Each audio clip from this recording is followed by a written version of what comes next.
верувам дека добре дојдени беа овие совети за нашите лоши навики поврзани со појадокот и со она како ние го стартуваме секој нов ден во нашиот живот, така да доколку некаде се пронајдовте дека грешите, имате можност што да коригирате и што да подобрите во поглед на вашите лоши навики. Сето она што денеска сакаме заедно со моите гости во другово студио да ви го соопштиме се однесува на микробиомот кој и за мене до пред некој ден беше една многу голема непознаница. Но денеска на Светскиот ден на микробиомот 27 јуни гости во нашето студио ова утро се доктор Билјана Ќурчик, микробиолог, и доктор Корнелија Трајкова, гинеколог од Аџибадем Систина, кои што ќе ни разјаснат многу повеќе нешта за тоа што е микробиомот, колку е тој важен, како можеме да го заштитиме, кога се создава во нашиот организам и зошто го нарекуваат втор мозок во нашиот организам. Добре ни дојдовте. Добро најдовме. Добро најдовме. Нека е честит денот на микробиомот. И нека е честито формирањето на новото здружение кое што има за цел да ја информира, да ја едуцира јавноста и да не запознае со сето она што всушност представува микробиомот. Од каде ќе почнеме?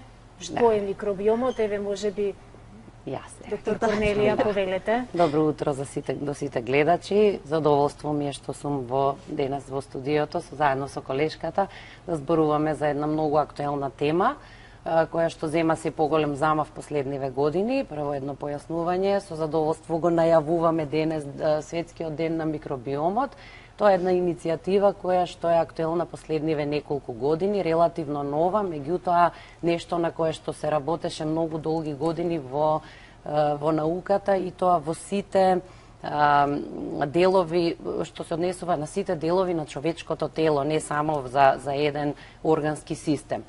Ајде едно појаснување, за некој е релативно нов збор микробиом, што е тоа. Практично микробиомот за прв пат се споменува некаде околу на почетокот на 2000-2001 година и представува практично збир на микроорганизми кои што ги има во нашиот организам, на нашето тело и буквално го делат нашиот телесен простор. Тоа се оние микроорганизми кои што се многу важни практично за здравје на човекот, за здравје на сите поединечно системи, со тоа што познато е дека најголем процент од микробиомот отпаѓа на микробиомот на гастроинтестиналниот тракт. Тоа е нешто што на сите ни е многу добро познато, особено во последните години со оние актуелни теми на внесување на добри бактерии, ферментирани продукти за одржување на нормална флора. И тоа е навистина нешто што верувам на најголемата јавност е познато, меѓутоа тука има многу финеси, многу поединости на кои што се работи со години и се смета дека практично одржувањето на тој нормален микробиом на ниво на сите органски системи е многу важно од аспект на заштита на здравјето, односно одржување на здравјето на сите органски системи на човекот, а со тоа и комплетно здравје. И сега јас како гинеколог, како шер, ќе споменам малку од мојата област повеќе. Вагиналниот микробиом е еден многу мал дел од хуманиот микробиом, меѓутоа еден дел практично од микробиомот кој што е многу одамна познат, историски гледано уште во претходниот век, затоа што е јасно дека во вагината постојат оние добри бактерии кои што се неопходни за одржување на нормална вагинална флора и кои што се многу важни за превенција на инфекции. Токму ова е нешто слично што се случува и со сите други органски системи и со тек на годините се открива дури дека постојат микроорганизми и на места за кои што во организмот се сметало дека се стерилни, како што е, например, централниот нервен систем. Значи, да сумирам, постои хуман микробиом кој што е составен од различни микробиоми и практично микробиомот е збир на оние микроорганизми кои што се многу важни за одржување на здравјето и се разликува. Например, постои посебен вид на микробиом во вагината, посебен во матката внатре, посебен во окото, на кожата, во ушите, во носот, значи во сите органски системи. Па веќе, еве и од дерматолошки аспект да кажеме, и тоа е актуелно, креми, козметски препарати се повеќе одат кон тоа да се употребуваат креми кои што содржат бактерии или млечна киселина кои што го подобруваат и ќе го реставрираат, ќе го обноват тој микробиом, онаа нормална флора, за да може да се обезбеди здравје, односно да се превенираат болести. Така е, благодарам. До неодамна сите тие милиарди, милиони бактерии во нашиот организам биле комплетна непознаница, биле само слепи патници, бидејќи за нив не се знаело многу, но благодарение на најновите истражувања и методи на ДНК анализите се дојдени до вакви навистина фрапантни податоци за кои ние денеска говориме и всушност нашите црева представуваат некаква џунгла на микроорганизми. Можеме ли, доктор Билјана, да кажеме со јасност во кој период од нашето живење се формира микробиомот? Тоа е многу битно за да се разбере во суштина микробиомот. Морам да потенцирам дека многу работи се јасни, меѓутоа се уште се истражува и дека ова во суштина кое што живее во нашето тело се вика еден супер орган. Значи се повеќе се дознава колку се има влијание во нашето секојдневие, буквално во однос на дури и како се чувствуваме во текот на денот. Значи има веќе директна линија врзана со медиатори, дали ќе бидеме значи во депресија или во анксиозност и дали ќе имаме баланс во своето однесување и во својата, да речам, една психичка рамнотежа. Значи оди до таму. Она што во суштина би сакала да нагласам дека не се само бактерии, него дека овој космос на микробиом е составен од бактерии, вируси, паразити и габички. Значи се она што е опфатено од микроорганизми. Бактериите се оние кои што веќе околу 90% се познати, останува веќе виромот да почнува да се истражува. И тој е директно врзан па и со оние вакцини кои што ги примаме во однос на целиот имунолошки одговор и колку тие ќе бидат ефикасни или не. Значи сега тоа се истражува во врска со виромот. И она што сакам да нагласам колку е уствари тоа толку многу чудно, дека кога се движиме, нашата мускулна маса е составена од 10% хумани клетки и 90% од оние од космосот микробиомски, од нашиот суперорган, од микроорганизмите. Значи тоа е нешто незамисливо. Кога е тоа докажано, значи било буквално една авангардна вест и еден факт кој што никој не го очекувал и тогаш уствари почнала револуционарно да се истражува овој суперорган и неговото влијание.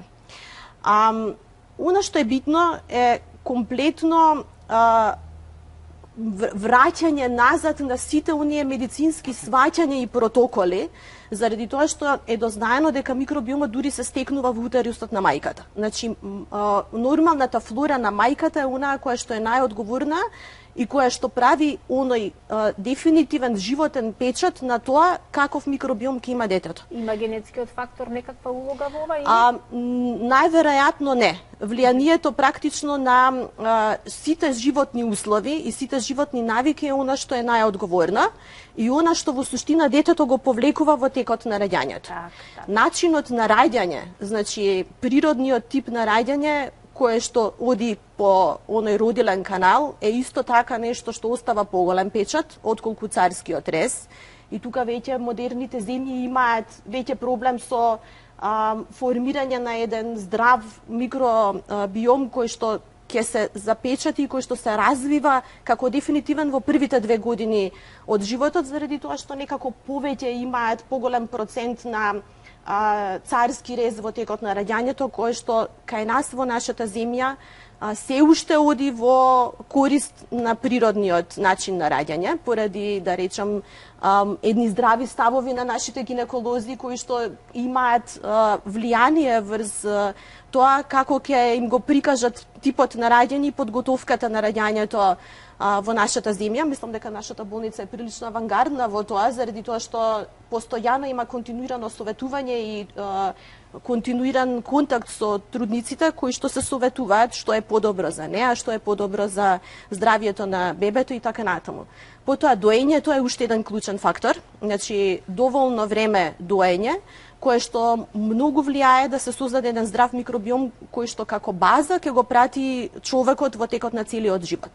Значи микробиомот се состои од една база која што е скоро комплетно идентична со мајката и која што е многу блиска со браќата и сестрите кои што ги имаат, а потоа во текот на животот се менува.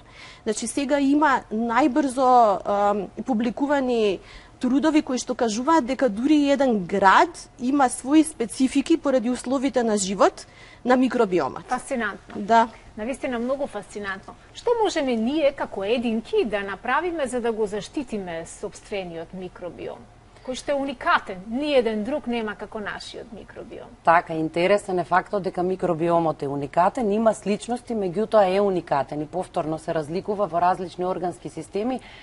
Генерално за најголем процент од микробиомот се смета дека специфично е по тоа дека треба да биде разновиден. Меѓутоа не е само тоа. Например, за вагиналниот микробиом не мора да биде многу разновиден, таму е битен е и балансот. Не значи ако има некаква потенцијално патогена бактерија дека е комплетно нарушен микробиомот. Напротив, може да има присутна бактерија, меѓутоа е битно да се одржува во високи концентрации, да се одржуваат оние кои што се важни за одржување на здравието. Па така да зависи за кој дел од микробиомот како би требале ние да постапуваме. Меѓутоа, она што треба да направиме е согласно она што до сега е познато, да се храниме здраво, она што е дефинитивно бенефит е да се внесуваат ферментирани продукти, да се внесуваат пробиотици по орален пат, меѓутоа зависи и каков тип на пробиотици. Не секој пробиотик, не секој вид на бактерии, односно најчесто лактобацилус, има позитивен ефект за сите органски системи.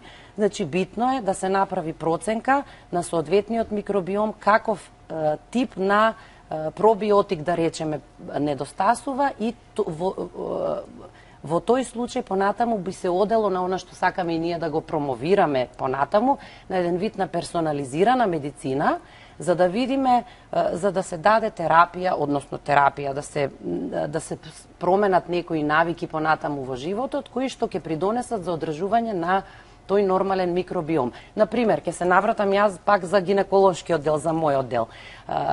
Често имаме пациентки кои што имаат комплетно уредни гинеколошки рутински прегледи, меѓутоа доаѓаат и се жалат дека имаат постојано некаков исцедок, вагинален непријатен мирис, брисеви микробиолошки стандардни уредни, меѓутоа нешто недостасува. Токму тоа е најверојатно нарушена нормална флора, нарушен микробиом, значи еден вид на дисбаланс, кој што не треба да се лекува со антибиотици или со антимикотици локално или системски, туку напротив, треба малку да се сменат животните навики, затоа што има едноставно некои жени кои што се поподложни на таков тип на дисбаланс. Може и да не можеме да го регулираме брзо, меѓутоа, барем да го одржуваме во некоја почетна, нарушена состојба, па полека да дојдеме до еден нормален микробиом. И за, например, за реставрирање на вагиналниот микробиом конкретно, треба трпение, треба време многу долго. Не може тоа да се направи за 1, за 2 месеци.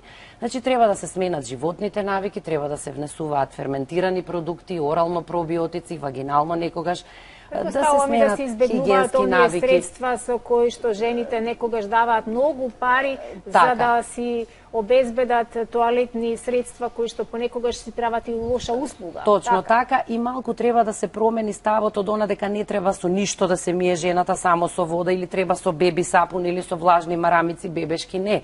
Бебешките влажни марамици и сапуните се наменети за бебиња.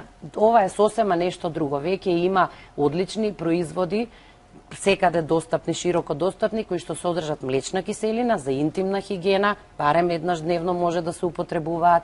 Има вагинални продукти со млечна киселина кои што може релативно често да се употребуваат, кои што ќе помогнат да не дојде до нарушување и до прогресија, затоа што секое нарушување на флората е ризик за развој понатаму на инфекција која може да даде сериозни последици. Особено ова е важно за периодот на бременост, па дури и за превенција на предвремено породување и на инфекции во текот на бременоста, кои што може понатаму да се пренесат и на плодот. За женското здравје, за превенција, ние би зборувале со денови, со емисии, малку би ни било, но еве, бидејќи микробиомот ни е денеска тема на денот, воедно е ова и негов ден, вас како микробиолог, доктор Ќурчик, би ве прашала кој е најголемиот непријател на нашиот микробиом и дали антибиотиците спаѓаат токму во едни од тие душманите, непријателите? Тие се, да речеме, во моментот најактуелни се број 1, заради што нормално, бидејќи кажавме дека основата на микробиомот во суштина се бактериите и тие се најчесто осетливи на антибиотици.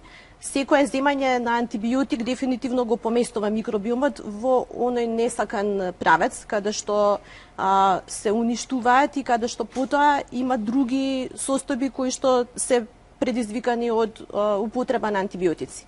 Сега оваа пост-ковид време е многу специфично во однос на поместување на нормалната флора. Значи, она што го гледавме пред ковидот и она што го гледавме за време и сега после е комплетно различна приказна. Заради тоа што знаеме дека имавме многу сериозна закана по здравието на луѓето на целата планета, каде што нормално и оправдано и неоправдано се употребуваа еден куп медикаменти. Нешто на своја рака, нешто од паника, нешто по туѓа препорака, нешто и оправдано, затоа реков јас, не може секаде нели да судиме, меѓутоа затоа постојат и нови стандарди кои што дефинитивно промовираат многу строга и контролирана употреба на антибиотици меѓу другото. Нашата болница пак е авангардна и за тоа, заради тоа што уште од формирањето, а веќе 11-та година е формирана. Ние веднаш формиравме еден комитет за контрола на употреба на антибиотици, каде што и по протоколите на CDC и Светска здравствена организација имаме една група на антибиотици каде што строго и контролирано мора да се употребуваат по строго докажана индикација. Знаеме дека и патогените бактерии имаат бум на резистенција и дека тоа е една нова заканувачка пандемија на сето тоа. И во суштина мислам дека ќе треба многу медицински протоколи да се променат, дека ќе мора многу повеќе да почнеме да разговараме. Значи, ние сме горди заради тоа што прилично многу се преклопуваме во однос на една ефективна комуникација во нашата болница. Имаме шанса и секој пат кога имаме нешто што отстапува од нормалните протоколи, секогаш комуницираме и во суштина и така настане идејата да формираме едно вакво здружение, заради тоа што кога во суштина ти е задоволство работата, секогаш сакаш да направиш повеќе од она што си го направил вчера, значи тоа е предизвикот, и кога еден човек со кој што комуницираш комуницира со тебе и постојано контактира, автоматски и тебе те предизвикува да и ти се поместуваш и да се издигнуваш, и така уствари и настане идејата. Јас би ја замолила Корнелија да ја представи и да каже што сме направиле до сега во однос на микробиомот, пошто имаме и да се пофалиме. Браво, повелете, и да. Само би сакала да додадам за оној микробиом дека во суштина е многу индивидуален и е како фингерпринт на секој човек, значи толку е специфичен. И тоа уствари направивме едно такво лого и прилично сме горди, пошто пошто и тоа ни е многу оригинално и автентично. Да, точно така, се споредува микробиомот со отисокот од прст на секој човек, со тоа што има разлики во секој дел, како што кажав. Инаку идејата за микробиом, за истражување во оваа област е многу одамна. Ние направивме една голема студија, јас со задоволство да се пофалам, тоа беше и мојот докторат кој го одбранив 2019 година во соработка со Билјана и со уште многу колеги, и од пред се благодарности до нашата болница во соработка со Академијата за науки и уметности, со МАНУ, и во соработка со Медицинскиот факултет во Скопје го сработивме тој докторат, таа голема студија на гинеколошки пациентки за вагинален микробиом во репродуктивна возраст, и врз основа на резултатите кои што ги добивме, воведовме и нова метода која што ја практикуваме секојдневно во нашата болница, ја промовираме веќе на неколку наврати. Тоа е анализа на вагинален микробиом, меѓутоа има тука уште многу што да се проширува. Сега анализираме некои базични работи, анализираме една голема бројка на видови на лактобацили, што е еден чекор напред кон таа, да кажам, персонализирана медицина. Па од тука и постојаната соработка со Билјана се роди идејата за проширување на овој тип на соработка и еве промовирање на микробиомот во јавноста, затоа што сметаме дека е апсолутно важна работа која што треба да ја знаат сите, не само здравствени работници, така да се организиравме, регистриравме здружение сега непосредно пред неколку месеци. Здружението го носи името Македонско мултидисциплинарно здружение за хуман микробиом и е регистрирано во Македонското лекарско друштво, благодарение на соработката и на председателот на Македонското лекарско друштво, благодарности до нашата болница и до многу колеги кои што се приклучија на иницијативата, како од нашата болница, така и од јавноздравствените установи и од другите болници, со задоволство за да го промовираме микробиомот, да соработуваме понатаму. Интересно е затоа што се работи за мултидисциплинарна работа, значи не е тоа само гинеколошка работа.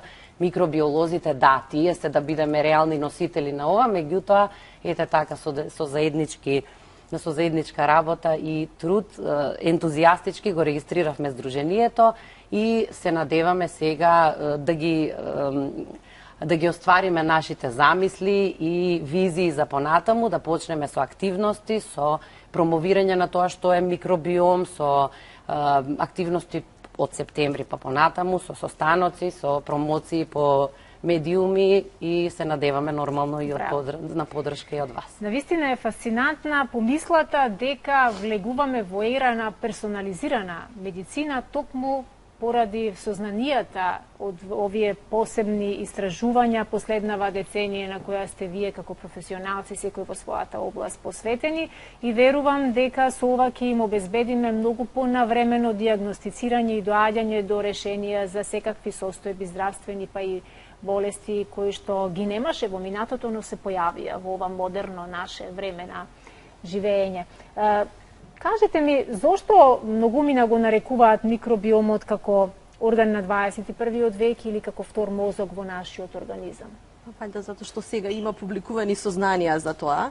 Инаку кога ќе се вратиме назад во традиционалните медицини, се што влијаело на човековото здравје во суштина било преку поттикнување на размножувањето и стабилноста на микробиомот. Ние во меѓувреме и кога беше во суштина најголемиот пик на корона, меѓу другото работавме и за микробиомот, па напишавме едно поглавие на една книга која што е публикувана на најпрестижната страна за публикација. Food in Balkans се вика таа книга, заради тоа што и начинот на исхрана е нешто што е есенцијално за одржување на микробиомот. Во пишување на таа книга учествуваа сите земји на Балканот и пошироко, секој од нив имаше едно поглавие, а ние со доктор Дженгис напишавме поглавие кое што е врзано со болестите и здравјето врзано со исхраната. И она што е карактеристично за храната на ова поднебје е дека е едно од најбалансираните. Знаете, она основана медитеранска диета која што сега се смета дека е најмногу одговорна за одржување на здравје, е токму онај традиционален начин на храна кој што одржува баланс на зеленчук, на месо, на јајца, на се што ферментирани производи кои што се уште традиционално. Ние живееме на подречје каде што генерално се уште одржуваме традиционален начин на собирање и подготовка на храна, меѓутоа 21. век навлегува со голем чекор во сите земји, така да мислам дека една едукација и едно советување на секогаш е добро дојдено. Да. И се враќаме кон она дека навистина со години наназад киселото млеко, јогуртот, колку години наназад се користело во секојдневната исхрана, па за киселото млеко се сметало дека е еликсир на младоста. Значи познато е дека држи киселоста веројатно, така нели да? Токму содржи лактобацили и бифидобактериум, основите на бактерии кои што се основа на микробиомот на гастроинтестиналниот тракт, кој што е најголем процент од хуманиот микробиом. И од овде многу е важно тој да биде нормален, тој да се одржува нормален, па и другите микробиоми да одржуваат некаков дисбаланс. Предпоставувам дека во овој момент, доколку нашите гледачи не слушаат со внимание, сигурна сум дека не слушаат, секој од нас, па и јас себе во овој момент си го поставуваме прашањето како да го провериме нашиот микробиом, како што ние сме веќе стекнуваме здрави животни навики и знаеме дека ако не 2 пати, ама барем еднаш во годината треба да отидеме во најблиската лабораторија и да направиме крвна анализа, да провериме, па макар и систематски преглед да си направиме. Има ли начин како да одиме и да си го провериме во каква состојба е нашиот микробиом? Тоа е многу комплицирано и специфично, меѓутоа, пак ќе се вратам на она што споменав претходно. За генитален тракт, за вагиналниот микробиом, ние воведовме сега метода која што е достапна за пациентите кои што доаѓаат во нашата клиничка болница. Се зема бриз од вагина и се анализираат се анализира кои видови на лактобацили ги има во вагината, дали ги има оние лактобацили, односно млечно-киселински бактерии кои што имаат заштитна улога докажано, или ги има оние кои што да, се викаат лактобацили и се од таа група, меѓутоа се докажало дека немаат никаква заштитна улога. Заедно во тој примерок испитуваме и уште неколку најчести причинители на она бактериска вагиноза или дисбаланс кој што може понатаму да оди кон инфекција, меѓутоа има уште многу што да се работи конкретно за вагиналниот микробиом, а исто и за другите. Другите се можеби уште покомплицирани, респираторен микробиом, гастроинтестинален, таму има мноштво бактерии и вируси, она што спомена Билјана, виромот, тоа доаѓа време на испитување на оние вируси кои што многу веројатно имаат заштитна улога и тоа истражување е малку потешко, ама да почнеме од некаде. Одиме кон тоа не е идејата да создадеме еден протокол кој што барем за оние основни состојби, заради тоа што до сега веќе се знае која од присутните бактерии во микробиомот е битна за да може да речеме еден човек кој што релативно здраво живее во ова модерно време, нема да зголемува телесна тежина. Значи има точно бактерија која што е врзана со одржување на нормална телесна тежина. Значи тоа е. Има бактерија која што директно е врзана со ризик кон дијабет. И одиме понатаму, значи точно се знае, постојат точно дефинирани микроорганизми. Од тоа треба да се почне. Веројатно, скринингот на микробиомот би требало да потекне од повторно, значи е лекарски преглед, дефинирање на состојбата кај еден човек. Значи не зборуваме сега за болести, болестите се веќе нешто што е покомплексно во однос на состојбата на микробиомот и други фактори кои што влијаат, туку зборуваме за состојби кои што би требало да се одржуваат во една нормала и постојат точно дефинирани. Значи, одиме понатаму. Понатаму треба да продолжиме со дефинирање на други состојби кои што ни се битни и потоа да се вратиме назад па да можеме да направиме скрининг. Аха, тебе ти треба да речеме овој тип на бифидобактериум за да внесеш како нормална флора, пошто кога ќе кажеме пробиотици е исто така многу неспецифично. Точно треба да знаеме која е состојбата и зашто на еден човек треба да му дадеме одреден пробиотик, за да знаеме што сакаме да постигнеме со тоа. Пошто постојат специфични пробиотици за генитален тракт, постојат специфични пробиотици за одредени состојби кај човек, земање на антибиотици, па или, например, салмонелоза. Значи, различни бактерии треба да надополнуваме. Да. Огромно поле кое што треба да се дефинира, кое што е во тек, меѓутоа тоа не е идејата. И тоа е основата на персонализирана медицина. Ние и ова што го работиме сега за анализа на вагинален микробиом, не мора да го направи секоја жена. Не е тоа нешто што мора да биде задолжителен преглед и толкувањето на резултатите индивидуално во комбинација со анамнестички податоци, со актуелна состојба, со гинеколошки преглед. Не е доволно само тоа да се направи и да донесуваме некаков заклучок. Не, туку треба комплетно да се разгледа секоја пациентка посебно и понатаму пристапот да биде индивидуален. Так. Кажете ми нешто повеќе за сдруженијето во овој момент. На сам старт сте и посакувам многу среќа и многу колеги ваши да се приклучат тука и заеднички да доаѓате до сознанија кои што навистина ќе ги сменат нештата, барем на тоа да имаме што помалку смртност, да имаме што подолг век на нашите граѓани. Колку професионалци во моментов и од кој профил се зачленети во сдруженијето? Да кажам дека сме единствени на регионот, во регионот, значи тоа е она што е битно. Браво. И дека планираме да се приклучиме, да се прикажаме на светските иницијативи. европските иницијативи, бидејќи повторно е тоа нешто што не е комплетно, базата е дефинитивно медицината, меѓутоа нешто што е надополнето и со Научна други специјалности кои што се многу битни и за почеток повеликажи за Сдруженијето. Сдруженијето е формирано од лекари, затоа што е дел од Македонското лекарско друштво, меѓутоа тука има простор за вклучување на многу професионалци од различни други профили. И потреба. И потреба, да. Имаме поддршка од колеги од сите специјалности, со задоволство ја прифатија иницијативата, со задоволство го организиравме тоа основачко собрание, затоа што токму така, тоа е нешто ново, авангардно, и мислиме дека ќе биде многу актуелно и со задоволство ги прифаќаме и ги повикуваме сите кои сметаат дека можат да придонесат кон промоција на тоа што е хуман микробиом и се надеваме на соработка од многу професионалци, пак ќе кажам, не само од здравствената, од лекарската фела, туку и многу други.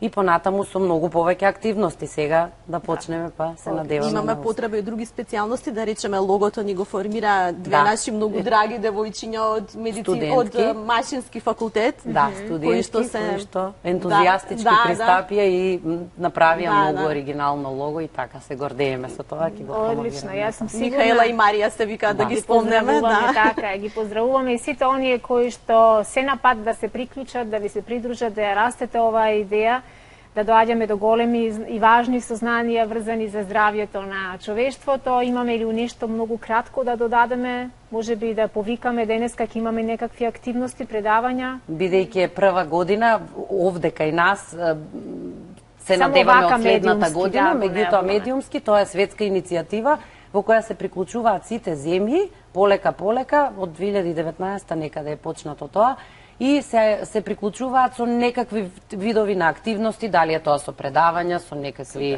паради или слично, така да се надеваме. Ова е револуционерен момент се надеваме за следната година. А јас сум планираме во септември еден стручен состанок. Од септември стручни состаноци ќе почнеме. Со представување на секој член кој што веќе има некаква активност во микробиомот, дали се луѓето свесни или не се, во суштина сите имаме познавања, меѓутоа вака како размена на информации и евентуално како идеја за понатамошна работа во својот дел, во својата област, која што ќе придонесе за заедничкото знаење е секогаш добродојдена. Така, јас ви стојам на располагање за медиумски оддел и за сето она што треба да го спроведеме како информација до нашите гледачи, бидејќи јас секогаш се радувам кога нашите гледачи ни се јавуваат континуирано, а претежно поголемиот дел се во трето доба и навистина им посакувам што е можно подолго, долги години ние да комуницираме во добро здравје и секогаш да си споделуваме корисни едукативни информации. Многу ви благодарам што бевте наши гости ова утро.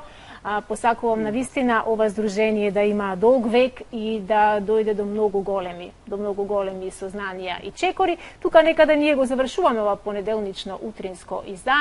Следат кратките реклами и се разбира вестите во 9 часот и 30 минути. Не заборавајте дека секој ден сме со вас од 6:25 па натаму, а сега што да направите друго освен да го подготвите второто утринско кафе и да ги проследите најновите вести. Довидување.